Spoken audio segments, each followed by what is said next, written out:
Ta-da! We are live. You are so cute. You're so cute. Look at you. Welcome to American Sex Live. I'm Sunny Megatron. Or. That's really Ken Milvoin-Berg. I don't know if he wants me to give up his disguise. Okay. Mr. Anyway, maybe we'll end up talking about pet play today, or walruses aren't even pets. I don't know. Anyway, so welcome to American Sex Live. We're sexuality educators, pleasure advocates. We're kinky perverts too, and a walrus. We're also married, and you may know us, and that's our dog. Like he's like, there's a fucking walrus in the room. He's very concerned. You may know us from lots of things. My TV show on Showtime, Sex with Sunny Megatron, or our podcast that drops every Monday on Spotify and iHeartRadio and all those places. We're on Amazon Music now too. We just recorded some great podcasts. We did some good ones today, everybody. But this, our Wednesday night live stream, is totally different content. It's like getting 2 podcasts a week. It's kind of awesome. And you never know what's going to happen because it's live. A few weeks ago, I almost lost an eye, which was pretty, it turned out okay, obviously. So this is fun. We get to interact. In a little bit, I'm going to open up the slot so you can pop on camera if you want. You could always ask questions in the chat. If you are watching other places, so we're on the Get Vocal platform. That's like ground zero where we're headquartered. However, this is simulcasting out to Facebook Live, to Periscope, and to, I said Facebook Live, Periscope, and YouTube Live. And the North Pole. Yeah. And there's actually a lot more people that watch on the simulcast platforms. A few weeks ago, we had 5,000 people watching on Periscope. We're sitting here on Get Vocal like, oh, us and 7 people. Okay, it's intimate little chat. Little did I know. But if you're watching on those platforms, that's great. You can stay there, but there's a couple things that you don't get. You don't get to interact in the chat with us and ask questions. We can't see the chat on those other platforms. You can't pop on screen with us and be part of the conversation. And when our hour is over and I stop the recording, we stay and we continue the conversation. And that's when things get really good, because when you talk about sex and kink on the internet, a lot of people don't want to pop on camera and show their face. So we get really deep and vulnerable after the simulcast and the recording is over. So if you're on one of those other platforms and you want to be part of that, it does not get recorded. Come on over to Get Vocal. Wherever you're watching, you should see a link right above you. If for some reason there's no link to the live stream, it's bit.ly/ASP for American Sex Podcast stream, or ASP stream.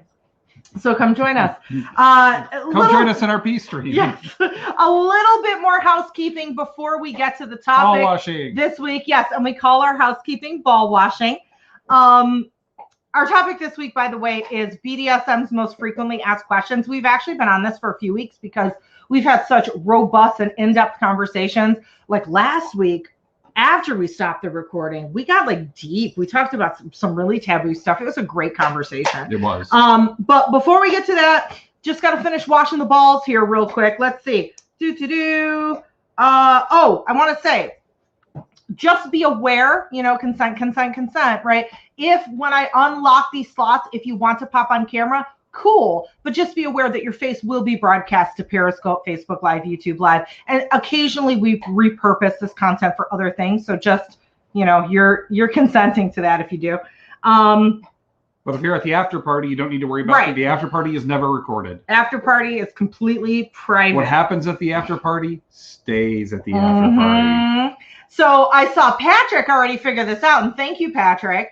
If you're on the Get Vocal platform, you will see a little blue diamond. And if some of you recently subscribed to my channel using the link that in the last few weeks that I've been using, you actually get like 100 free V coins put into your account just for signing up with that link. And so you can give us tips, like buy us a little coffee or whatever. And if you really, really enjoy what we do and the content we make, not just here on Wednesday nights, but all over social media. Like I'm a kink talker now. I do TikTok. We do lots of stuff, and almost all of our content is free because we think these conversations are really important and more people need access to them. So if you're really like, yeah, I'm going to support your ass, we have a Patreon. It's patreon.com/AmericanSex. And if you are new to Get Vocal, it's a pretty cool platform. Know that we are part of a whole Wednesday night lineup of sex, love, dating, and relationships called the Connection Zone. So next week, join a little early and catch some of the other shows. And then each night of the week, there's different theme shows, like Thursday's True Crime Thursday. There's like, fandom and comic book stuff. There's all sorts of different nights, which is cool. So check it out. I am going to drop in the chat in Get Vocal. See, you all simulcast people, you're missing the resources I'm dropping in the chat. Wait, did I just hit paste? Paste? Did nothing paste? Did just nothing paste? Like, it just doesn't want to paste. Okay, I was dropping a whole bunch of links in here for you. Hold on, let me do this again. Links to all the stuff I mentioned. Links also to discounts on BDSM gear from our friends at Stockroom, anywhere from 15 to 25% off. I know y'all are kinky, so you might want that. And anything else before we get started? I'm blowing my nose, so say something for a second. Oh, really quick. Those of you that are gamers at all, if you're into tabletop role-playing games, join me at Twitch at twitch.tv/ThunderpantsRPG. And we have three concurrent campaigns for Pathfinder 2nd Edition that we're running, and we're teaching people how to play the games and making it very welcoming for anybody that felt unwelcome in gaming culture before. So we're opening the tables up and we're making it a lot of fun. Join us on Tuesdays for Team Witch at 5 p.m., Thursdays for Team Pirate, and Fridays for Team Goblin, and then join us Saturdays at noon Pacific Standard Time for Team Carney. Yep, and I got that link there. Oh, yeah, Vocal just gave us 100 V coins. Thank you. All right, so let me catch you up on our conversations, because this was originally supposed to be our BDSM most frequently asked questions, was supposed to be one episode. And we have found these conversations so robust and so helpful and so in-depth that we're like, let's do it another week, which was last week. And then we're like, holy shit, we didn't even scratch the surface. Let's do it again. So I'm going to catch you up on kind of what we talked about last time. Not that I don't want you to repeat questions. Absolutely. But, just, hey, Nisha, just to let you know where we've been. Nisha. And so last time on American Sex Live, we've talked about, like, we defined BDSM. We talked about what's power exchange. We went over who holds the power, the dom or the sub, kink versus fetish. What is sex and how does it relate to BDSM? Is BDSM a sexual orientation? Making time for kink when life gets in the way. That was the first week. And by the way, if you miss these and you're like, some of these topics seem pretty cool, go in our archives on Get Vocal, like on our main channel page where you saw like today's broadcast. There's a little tab where it says upcoming and recorded or archived or something. Go to the recorded archives and you can get all of our past streams, and there's like 40 of them, but you can watch last week and the week before to catch up. Last week, we touched on race play and exploring oppression and marginalized identities in kink in a therapeutic sense. We gave advice for people just getting into kink and not knowing exactly what they like or want. We talked about yes, no, maybe lists and negotiation tools.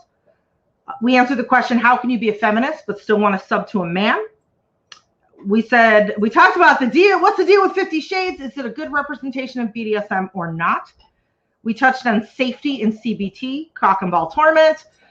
We told you all what we thought the biggest misconception about BDSM was out in the world. We discussed role fluidity. So meaning how you might be a dom, but occasionally sub, but you still don't consider yourself a switch. How the BDSM lifestyle and being public has affected us and our social media presence. Pup Amp from What's the Safe Word was here, and he came on and he asked that question. And then we briefly touched on vetting people when entering the community. So that's where we've been. I would love to take your questions as you have them. I have a bunch of questions that I just like jot down every time somebody asks me something. So that's where I'm going to dive in. And I am going to start with, where is that question? How can you do public play safely? And is it even okay to play in public in like neutral, like at the mall or whatever? Like there was an article that went around a few years ago. And it was, of course, one of those articles that sensationalizes kink And it was, I can't remember, I think of like a woman who had her submissive on a leash and collar crawling around the mall. And it was going around social media and people were like, is this ethical? I don't want you exposing, you know, my kids or whoever, just adults that aren't consenting to see that, to your kink. And their rebuttal was, but we aren't doing anything sexual. We're just doing, you know, like DS pet play in a non-sexual way in the mall. So I remember that was when it like really became a huge topic of conversation and people were going back and forth. And I think the general consensus of people in the kink community and also what I believe is, okay, no, you're not doing anything sexual out in the mall, but you are still engaging in your kink and you are still involving others, even if you're not directly going, oh, come here and pet my puppy. You're just by being there and having people see you, you are involving others in your kink. So you shouldn't do that. Like, do you have anything to add on that respect? There's no easy answers to that, first of all, and that a lot of this is, it's just going to be subjective to whatever. I can say that assuredly, anything that's sexually performative is not something that you should do. So like, you know, no blowjobs and things like that out in public, but you kind of have to use your common sense. Yeah. Is it Halloween? And you're exactly. So that's where I was going to go next. Is there are definitely ways that you can play in public in an ethical way and nobody knows what the fuck you're doing. See, that was the difference. This is why Kinksters love the month of October. Exactly. They always so have, like for that these reason. People were, you know, like, hey, everyone, look at what we're doing kind of thing. And there are ways you can be subtle about it. So for instance, like Ken said, it's Halloween. You are dressed up. You're playing a role or a character. You're at a party. If it wasn't COVID, you're probably at a party. Now, I don't know. But that could be an under the radar reason to engage in some of your role play in public in front of the eyes of people and nobody realizes. There's a lot of other things. And realistically, by the way, that's a 2-month period. It's the 2 weeks before October and the 2 weeks after October plus October. That's Halloween. Yeah. And especially if you're at a party where like, you know, it's an adult party and people are drinking and having fun. And about, like, well, I would think more about people just being at parties right now. Yeah. If it weren't COVID messes everything up. But there are other things that you can do right in front of people. And they don't know what your dynamic is. So, for instance, you can wear something under your clothing that is embarrassing or humiliating, or that reminds you of your dynamics. You can tie like a chest rope harness underneath you. You can wear a butt plug. You can wear a vibrating, you know, sex toy. And that's not even really kink. I mean, unless you make it part of your thing. You can, some of the humiliation things, have your submissive, if this is, you know, negotiating part of your play, have your submissive, go out with a diaper on under their clothes, and as an act of humiliation, you know, take them where they drink a lot of water or someplace and just like make them pump the water. They can't go to the bathroom. And again, I'm assuming we have all, you know, consent and negotiation is on this. Just assume everything I'm talking about is absolutely consensual between these hypothetical two parties. And nobody knows that they're peeing in their pants at the restaurant. But they know, you know, when something embarrassing is happening, you think that everybody knows. But in reality, nobody fucking notices. But in your mind, you're like, oh my God, oh my God, oh my God. That's a great source of humiliation that you can do right out in public. You know, there are also, as long as you behave in a way that's under the radar, you know, let's say you have a submissive that's really into shoes or feet. Go shoe shopping with them and have them help you put your shoes on and, you know, test out the shoes or what, you know what I mean? And they're touching your feet and caressing your feet. It's a little naughty, you know, and again, you're not going to do it in an obvious way where people are having like weird foot fetish sex in a store.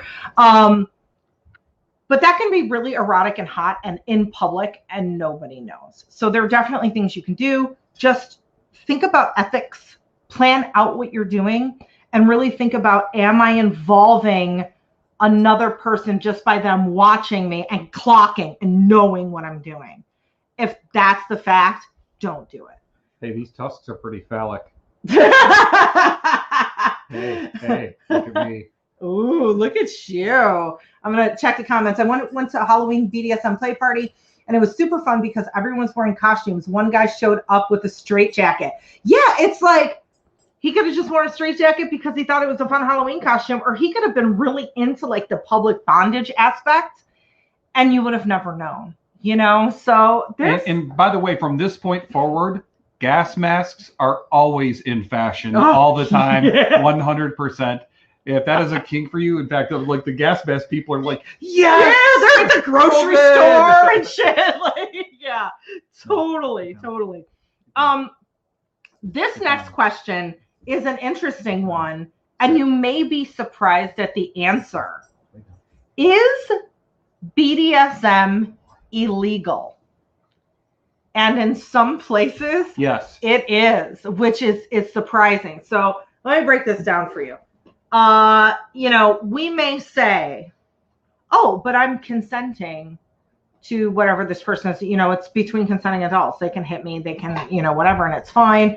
You know, in some areas of the country where BDSM isn't illegal, you can still, depending on the level of knowledge that law enforcement has, which these days isn't much, you know, there aren't many kink-friendly police officers. If you find yourself in a situation where suddenly there's police and they're like, what do you do? Or maybe there was an accident, you know, like you were doing something risky and there was some sort of accident, something with your butt happened. And, you know, police had to be called. I had an accident yesterday. And, you know, just depending on how they're perceiving the information, that could be assault. That could, you know what I mean?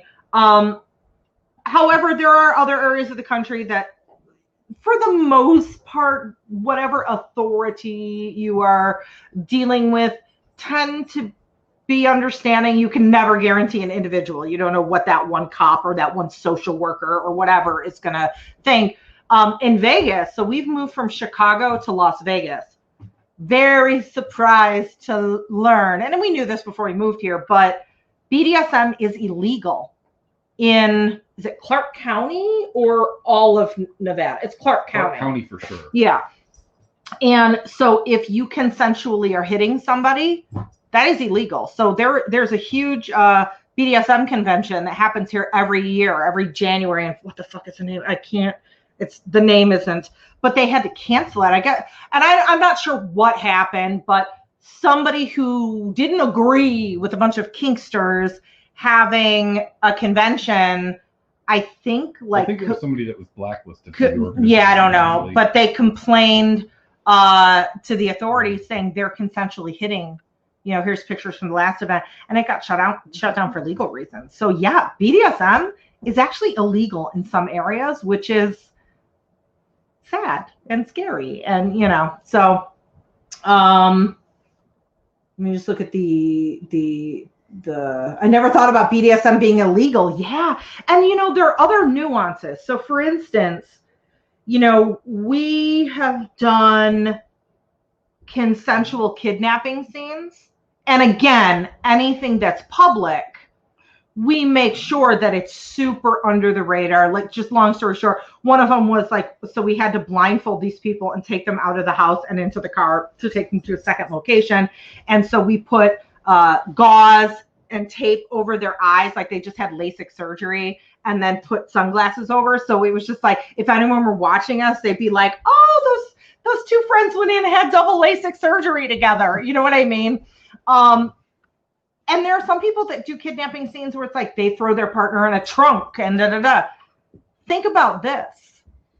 If you're white and you're doing that and you get caught, you have a much better chance of chalking your ass out of that. Of surviving. If you are black and you have a partner locked in a trunk and you get pulled over, what the fuck do you think is going to happen? So it's like, there are your identity and your race and how you are marginalized in this society really plays a role on how dangerous BDSM can be for you. And I think a lot of people, especially people in the BDSM community, and by and large the communities that I've been involved in, have been overwhelmingly white.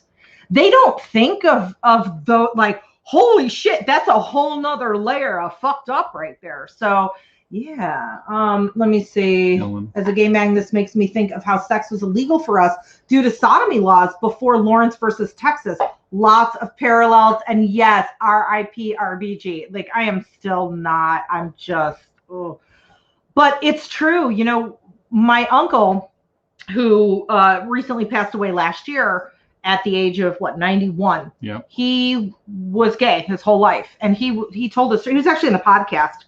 And because we asked him, like, what was it like to go to gay bars in the 1940s where you could be arrested, and, you know, and he told us about what that was really like, and, you know, going out to these bars and never knowing if you'd be thrown in jail. And then he had this like corporate job where, you know, he'd have to show up in the morning, but he was in jail all night. And yeah, it's just, there's still a lot of fucked up. I mean, thank God that doesn't happen, but you know, there are still people who are in, you know, whether they're polyamorous or kinky or whatever, that still gets used in divorce proceedings. And, you know, I have known plenty of people who, you know, in getting a divorce or renegotiating the custody hearing, suddenly their ex is screenshotting everything from their FetLife profile.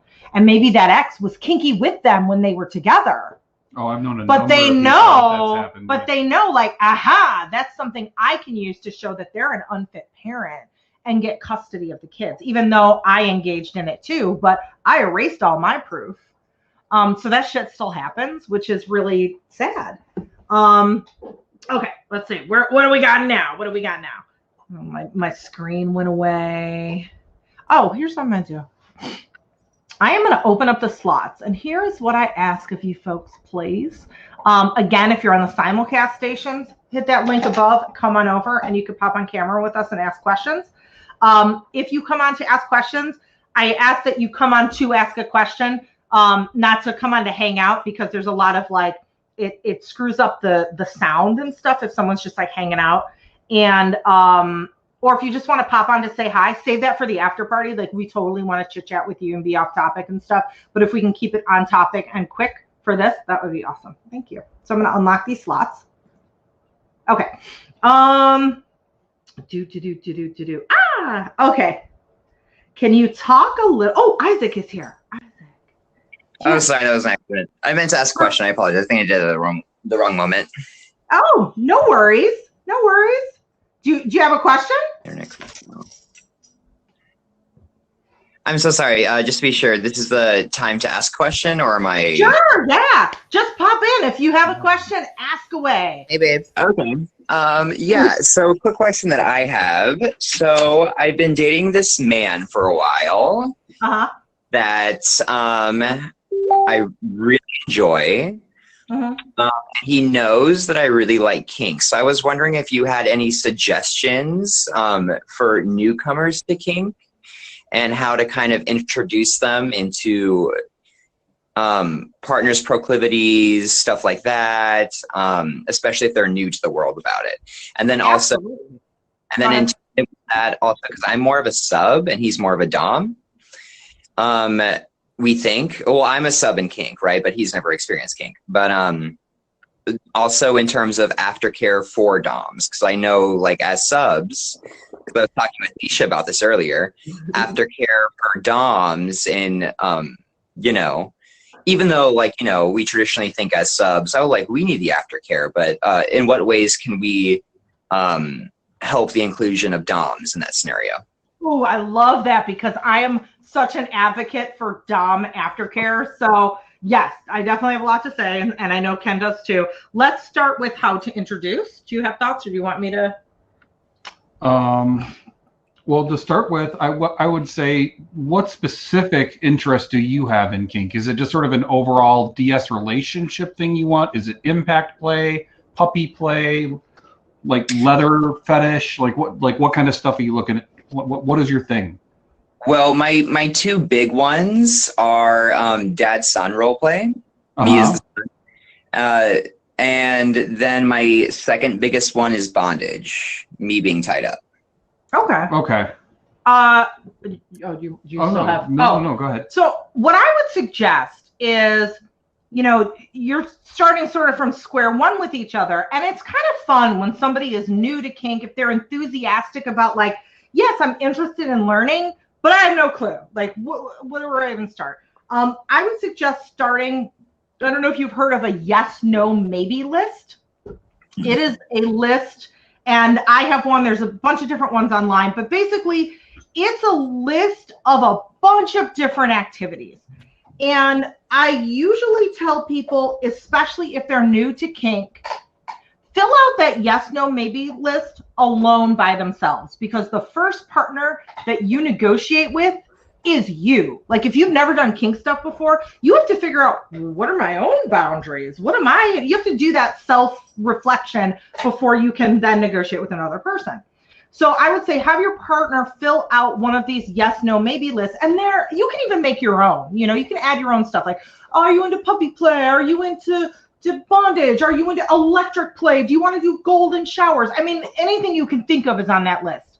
And they write, yes, that sounds really, yes, totally interested. Maybe it's like, I'd be willing to consider it under the right circumstances. We'd need to talk about it, that sort of thing. And no, that's a hard limit.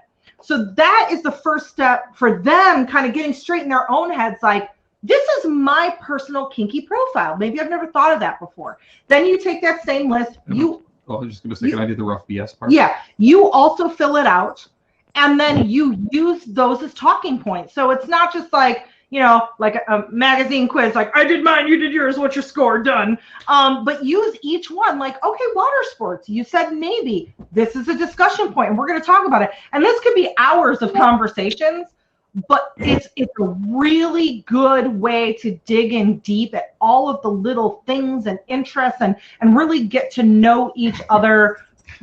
Get to know each other's kinky personas, if that makes sense. No. Are you following so far? Yeah.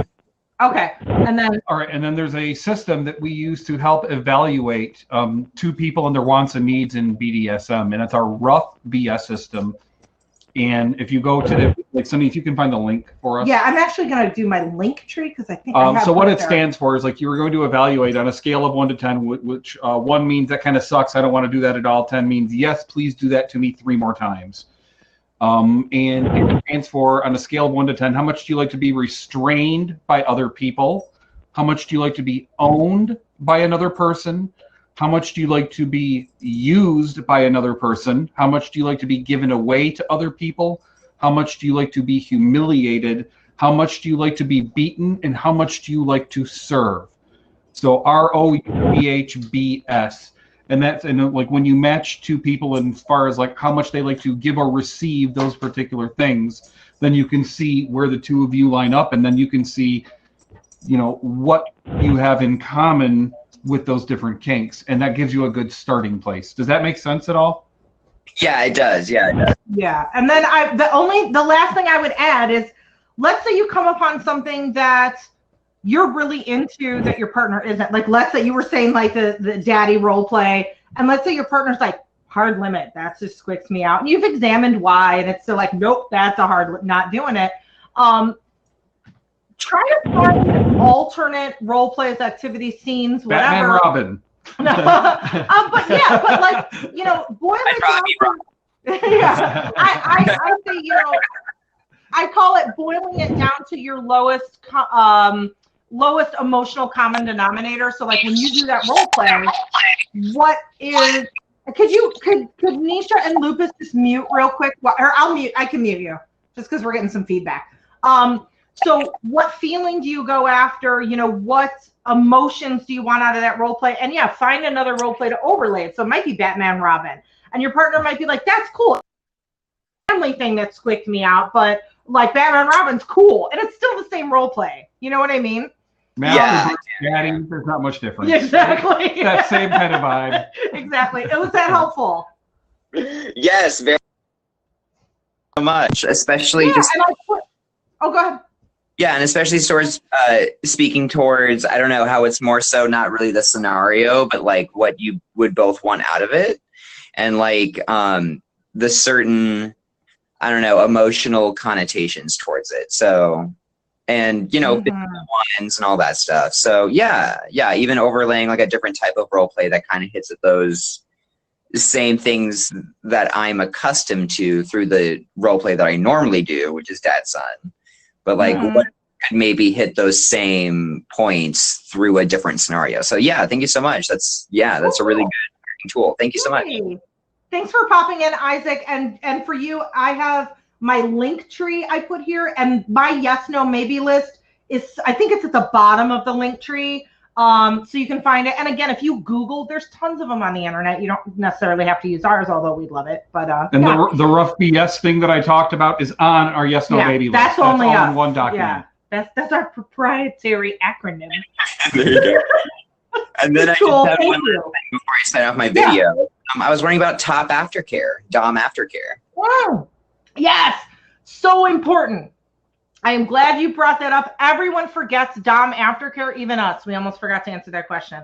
But, you know, aftercare, there's a couple misconceptions about aftercare. That one, it's all cuddles and hugs and like, you know, I'm going to bring you a warm blanket and your walrus onesie or whatever, and, you know, tell you were good or whatever.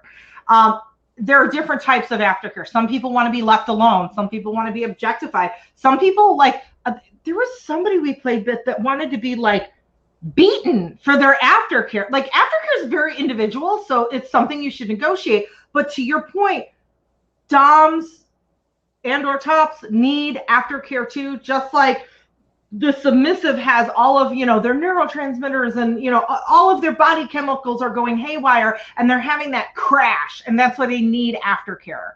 Doms have the same thing. Subs have subspace. Tops have top space or dom space. So it can be a little challenging if the submissive requires a type of aftercare that demands the dominant's full attention. And if the dominant is like, no, you know, we did a really heavy duty scene, and let's say, you know, I humiliated you and degraded you and beat you really hard or whatever it was, and I need emotional reassurance that I'm not a horrible person after doing that to you. That's what it is for me every time. I feel like a piece of shit because especially with real rough corporal scenes. Yeah. So it's like you both need, and you can't serve each other in that capacity. So I will sometimes say if your needs are both so great in your aftercare and it's a big heavy scene, maybe think of outsourcing that aftercare. So if there's, you know, if you're at a convention, a party or something, that can be easy to arrange. Like, hey, what are you doing in 45 minutes? Can you be on my aftercare team? And if it's something that's alone. Wait, I mean, my aftercare is blowjobs. My aftercare is blowjobs. I need an aftercare team. Stat. But if you're playing alone at home, must be comfortable with walrus onesies. If you're playing alone at home, either negotiate like, okay, maybe you get your aftercare first, but then we need some time for me. There's also extended aftercare. Sometimes you can have another drop days after, you know, or it could be you have a like-minded friend that you can call on the phone or that sort of thing. So I would say don't forget about the possibility of outsourcing your aftercare, and know that everyone in the scene needs aftercare or potentially needs aftercare. Man, I just need the aftercare right now. That's it. I don't even need a scene. I just want the aftercare. Fuck. So was that helpful, Isaac? Yeah, yes, that was very helpful. Thank you so much. Thank you so much. Yes, thank you. All right, so just to be sure, now's the time I sign off. All right. Hey, Nisha, how are you? You have her microphone off. Here, I'm going to unmicrophone you. There we go. Hi. Hi. Hi. Yeah, so my piggybacks right off of Isaac's. We were actually having this conversation earlier, and I suggested this, and so I'm so happy that you had the right topic to jump on. I, too, am dating a slightly vanilla person right now. They have been kinky with other friends of mine, not to the level that I am, but, like, my issue is that this person deeply respects me, and I love to be disrespected by people who respect me. But he is having trouble. Like, I think he sees me as the Madonna, not the whore anymore. Yeah. And like, it honestly is the best sex I've probably ever had. I mean, like unlimited orgasms. It's great. But at a certain point, I'm not going to be getting my needs met. Right. And it's so. Yeah. So this is actually, I think, similar to a question we had on my list was like, does it kind of fall along the lines of how do I get comfortable, you know, degrading, being mean to, beating my partner when I otherwise respect them so much? Like, it's hard for me to treat them bad. Yeah, I'm on the other side of that coin. I mean, so for example, I'm aromantic, and it was really important for him to go to this sunflower field with me last week. And sunflowers do absolutely nothing for me. That's just how I am inside. But I knew that this was important to him. So I was like, absolutely, I'll go with you. Just could you possibly do some face covering or like fish hook me or maybe like some choking in bed? That was my negotiation. So that I'll go to this sunflower field, which ended up not being that terrible, actually. But when we got to the sex part, he did not want to do that. He just wanted to like make love to me. I got, yeah. So how do I approach this subject and kind of get him to trust that this isn't like him, you know? And I don't know how to phrase it. Yeah. I mean, it sounds like a Harlequin romance novel date. Choke me on the sunflowers. So 3 of my series. Choke me in the sunflowers. Okay, so you know, this isn't uncommon, you know, especially in people who were socialized as men who are in a relationship with someone who's socialized as a woman. It's like, I'm supposed to respect you. I'm not supposed to hurt you. And my suggestion would be, you know, it's lots of communication, a slow road. You may have to hold his hand and, you know, metaphorically, but but you know, he needs reassurance. His everything, and this is a he is the right pronoun, right? Yes, yeah. Okay. So everything in his life, his background is like, don't treat people like this. Well, like, he has treated friends of mine this way. So it's oh, really? Me. Yeah. So it's like, maybe does he have certain feelings for you where you fall into a certain category where love thing? I think he's like falling in love with me. And for my friends, they were just like, you know, hookups or friends that you fuck or, you know, whatever. Mm-hmm. So you know, there may have to be some, I mean, it sounds unsexy, but some step-by-steps, like when you're in the action, like I don't know if you've heard me talk about research and development nights where, like, you know, if you're learning how to flog or you're learning how to do whatever, you go in the living room in your sweatpants and you just like practice on each other just to see how it is, you know, low pressure, you're not trying to have sex. And you may have to actually do that with him, but in more of a, I'm going to teach you how to degrade me sort of way. So whether that's, you know, if it is the hand on the throat, like you actually showing him like, no, this is what I like. This is how I like it. Or, you know, calling you names or whatever it is, to actually show him and be like, no, call me this and that. Okay, no, with a meaner voice. No, and practice, because this is going against everything in his being saying, I am not supposed to do that. And you need to, you can tell him with words logically, no, if this is loving me, treating me like this is loving me, being nice to me and treating me like, you know, like I'm some princess that you're not, is not loving me. Especially if he's done that with friends of yours. If he's like top, like, yeah, he's done like some light stuff with them. Right. And then sometimes it is, you know, in lots of things in life, there are some things that you're apprehensive of, but if you just push yourself to do it, or you have a safe container to do it in, to try it out, you realize like, oh my God, that wasn't so bad. I was making a thing in my head and it wasn't a big deal. So I would suggest trying to do that. And that requires having a conversation and saying like, can we do this? Can I show you? Can I help you through it? And let him know, like, to you, that is what you want. That is loving you. And by not doing it, you are not as happy. You don't feel as loved. You are displeased, whatever until it sinks in. Does that help? Yeah, that helps. Yeah.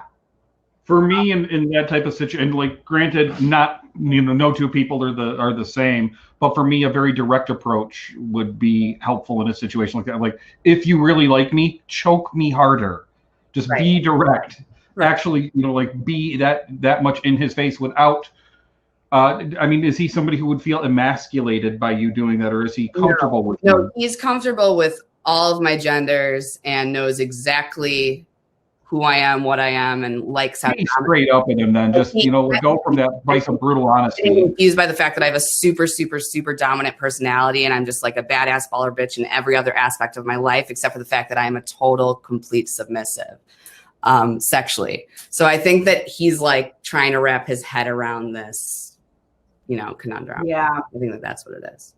Yeah, just the talking and the directness. And I don't know if in this situation, if something like the yes, no, maybe exercises would help. Not even so much of like, oh, you're discovering yourselves, because maybe it sounds like he kind of knows who he is. It's just who he is with you. Yes. But doing that exercise may help him practice talking about these things with you and actually listening and receiving that information. You know what I mean? Yeah. So it's kind of a stealth exercise. Like, you're not using the yes, no, maybe list exactly for the intended purpose, but you're using it as an excuse to facilitate that kind of communication that might be uncomfortable or that hadn't gotten through before. Okay. Does that make sense? Yeah. Yeah. Yeah. So hopefully that's helpful. Yeah. Thank you. Yay. Yay. All right. I'm just looking at the time. 8:42. Okay. Let's see. Ooh, where do I want to go? Oh, aftercare. Do tops need it? We answered that question. Oh, I didn't see. Goodbye, Rachel. Bye, Rachel. I know I didn't see. Sorry. Where do I want to go? There's so many questions. How do I feel comfortable hurting someone I love? Oh, here's a good one. Can you talk a little about humiliation? I don't understand why someone would be into being called awful names and feeling horrible about themselves. We love humiliation. So, when we talk about that rough BS system where, how much do you like to be restrained, owned, used, and we get to humiliated. A lot of people are like, fuck that shit. Don't humiliate me. Don't call me stupid or, whatever it is. Or fat. Yeah. Or right. Whatever it is. And oftentimes the knee-jerk reaction to humiliation is, why do I want to be hurt like that? Like, that's very hurtful emotionally. That's not a place of play.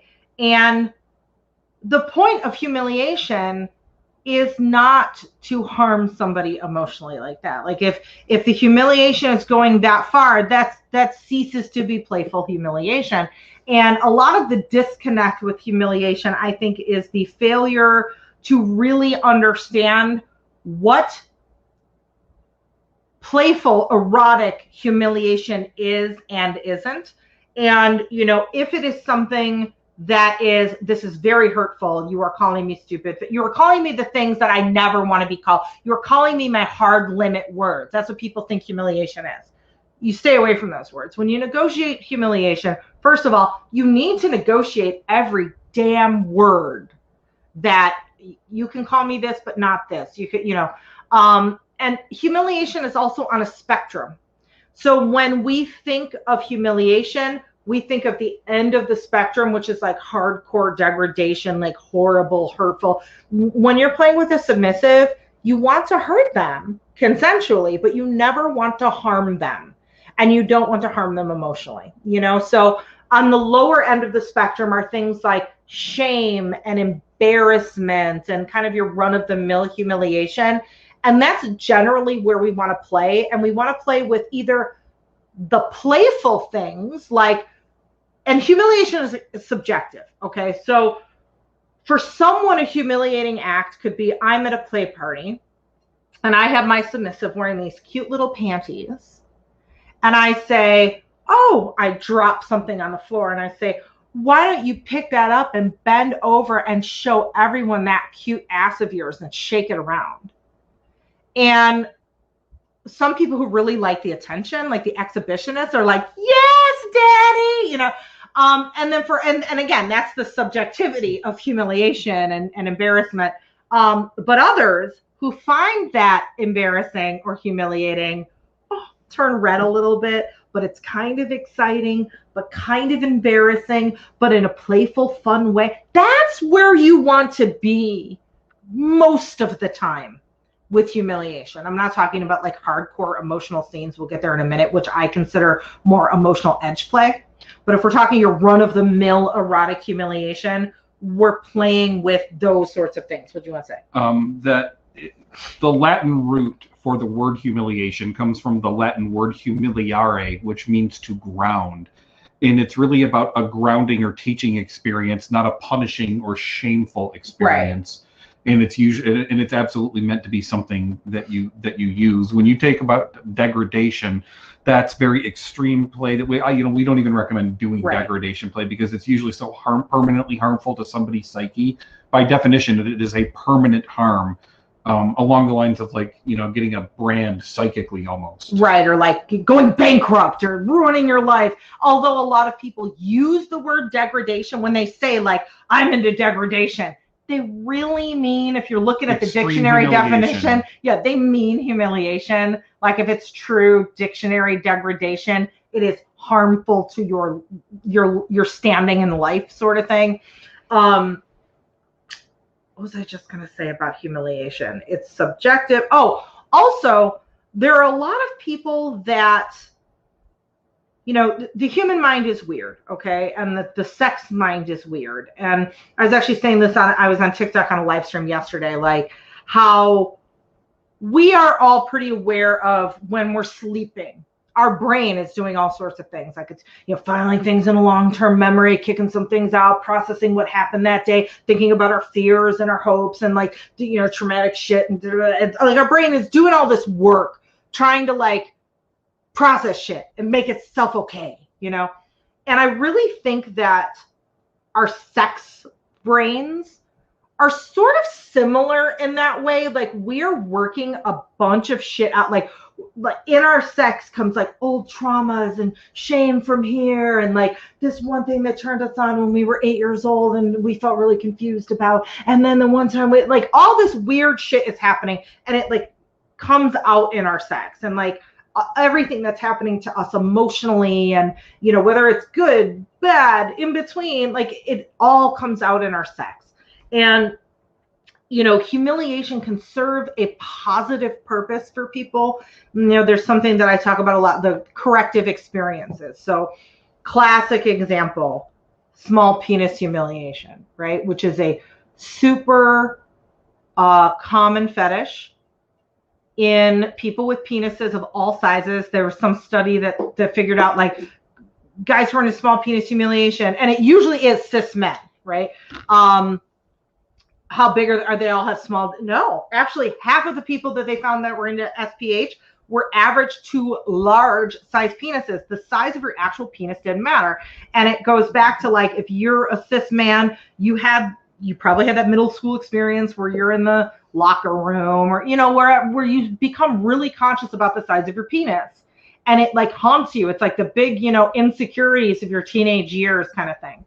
And that's where that humiliation comes from. And when or the association with that humiliation comes from. And when we're grown-ups, what we can do is have corrective experiences. So like, let's say I got teased in the locker room about the size of my penis in middle school, and then the rumor spread, and like all the girls are like, he has a small penis, right?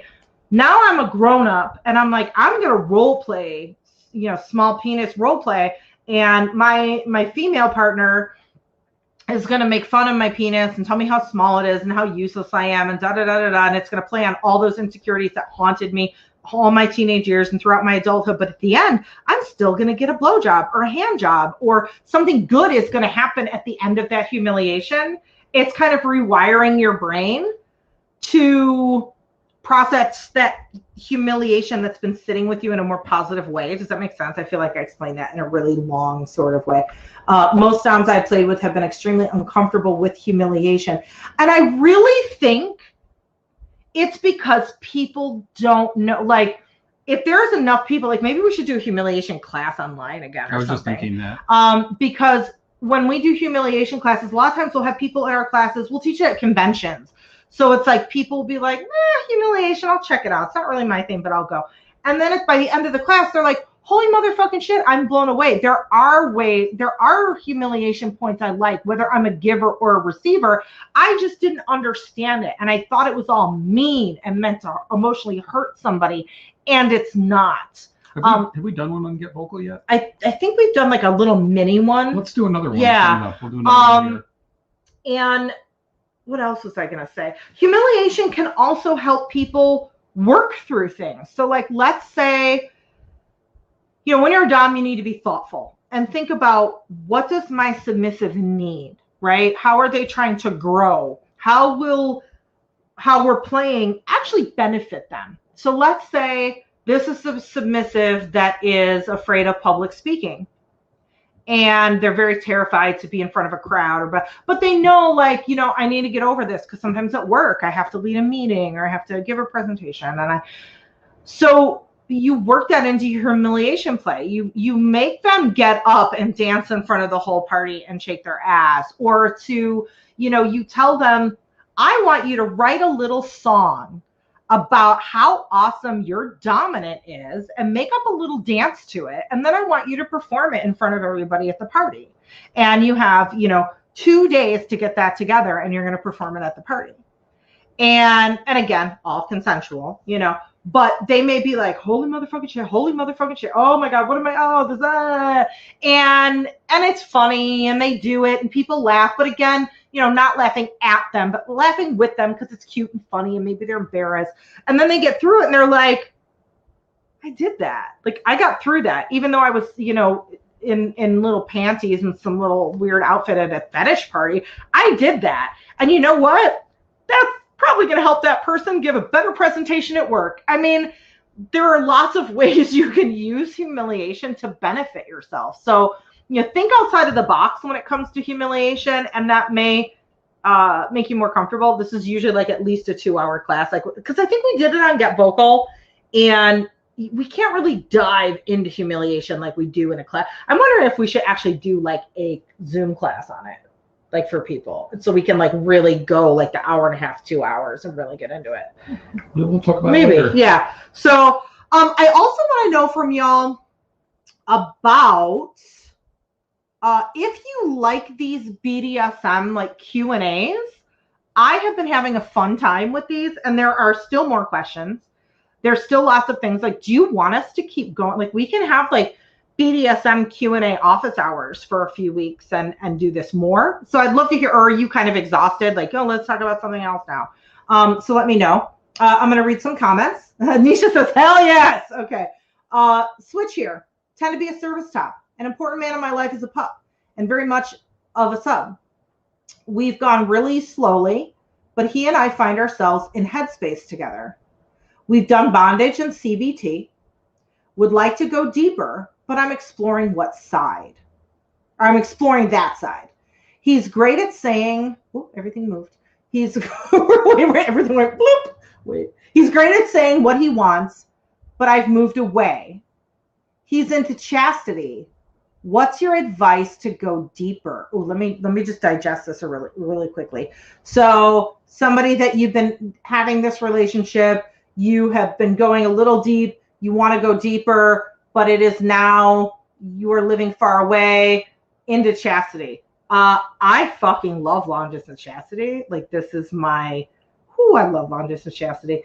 That is definitely something that you can do. So for instance, if you want to go deeper, you can have, it's really whatever it could be anything. I'm just throwing out an example, but you can customize this towards you.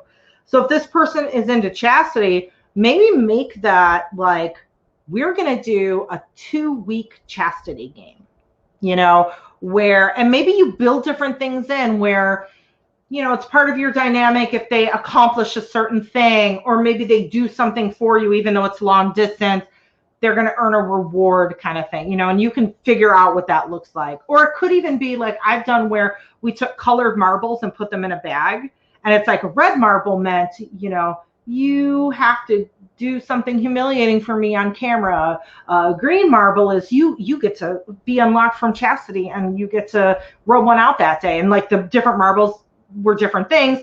And then we just put them in a bag and picked randomly. So each day was like a random task or a random thing, and some were rewards, some were punishments. That was cool. So you can play a game like that with long distance chastity, a very low tech way to make sure that that person hasn't, you know, oh yeah, sure, I locked myself up and no, I didn't unlock and jerk off and sure. Nodding and grinning. Okay, good. Have them make an ice lock. So get a little shallow dish of water. Have them put the key to their chastity device in there. Fill it up with water so the key is submerged. And then they freeze it, right? And so like if there's an emergency, they can just dunk it in some warm water, even from the tap, melt the ice and get the key. But the thing is to make sure that they don't go, I'm just going to melt, jerk off and freeze again. He'll never know. Have them take food coloring and drop it in, take a toothpick and swirl it so it makes a pattern. And then they take a picture of it and they send you the picture, because that swirl is like a fingerprint. No two swirls are ever going to be the same. So then, you know, you can check in and be like, put your swirl up to live stream right now. I'm going to compare it to the picture I have and make sure you haven't broken out of your chastity. So there are things like that. They're a lot of fun. One of our podcast that I forget, maybe like episode one, episodes. Yeah, 124, maybe. You have to go back. American Sex Podcast is on long distance fun. You know, it's like right when COVID started, and it's mostly BDSM oriented, although there are some things adaptable to people who are more vanilla. There's a lot of orgasm control games. Also, things that would fall in line with chastity. I just wasn't finished with my sentence, but that's okay. Sorry. Go ahead. Go ahead. No, go ahead. So one major tip is make sure for long distance chastity specifically, use silicone devices. So silicone chastity cages are the thing that you're going to need for long-term wear. Anything else of the materials are going to be too chafy or not hygienic enough. Yeah. So I hope that helps. And, you know, without knowing like the details of your situation, I just kind of pulled that out of my ass. But maybe that was right on par with what you needed. But feel free to ask more detailed questions if I didn't quite hit it for you. And we're at 8:58. So here's what's going to happen. We're almost done with the recording. However, y'all on Get Vocal, stay here, because we're going to have an after party. We're going to keep talking. You can come on camera. We can hang out. We can even go off topic if you want. Like, you know, we can talk about anything. For those of you on the simulcast stations, now is your chance to join the after party, because I'm going to shut off this broadcast. It will not get recorded. Whatever happens, happens. And 2 minutes. Go. You'll never know. Do it. It's the link right above. Or if it's somehow not showing on no link. No, if you're on Periscope. If you're on Periscope, Facebook, or YouTube, there should be a link right above. Or I think on YouTube it's below, but on Facebook and Periscope it's above. Whatever. Here somewhere. Join us for the after party. If not, we will see you here next week, same time, 8:00 p.m. Get Vocal. Maybe we'll do some more BDSM. Like maybe we'll turn this into BDSM office hours. Like, I don't know. I still want to hear from you. So still keep telling me if you want us to keep answering BDSM questions, because I still have questions on the list that we did not get to. So tell me, you know, we're here to serve you. We're your service tops. We may tell you, but we're only telling you what you request. So and that's it. I'm going to drop the links one more time. Please visit me on TikTok. I've been TikToking like a mad person. There's discounts here for Stockroom. Like I said, there's our Patreon, Ken's Twitch. Come couple of different things. Join our Discord server. We have a Discord server where we talk about kinky things. So join that, and then we'll see you next week. I just did, what am I? I've never done this before. Mwah. It's a new thing. Anyway, thanks everyone. Bye. Bye. Everyone on Get Vocal, stay here.